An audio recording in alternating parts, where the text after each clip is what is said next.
Yo guys, nagpagupit na si Cyperos Dimart guys. Ayan guys, makikita niyang new look niya ngayon. Magsusuper saiyan na to guys. Naman. Kanang mullet V-shape. Mullet. Bagay daw na sa kuwang guys oh. Mullet daw guys. So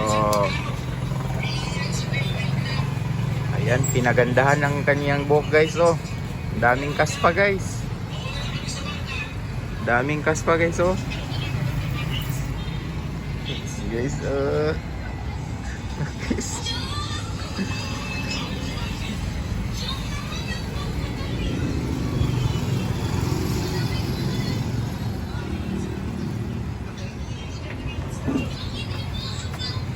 Nami karon sa kwan guys sa Maramag Center.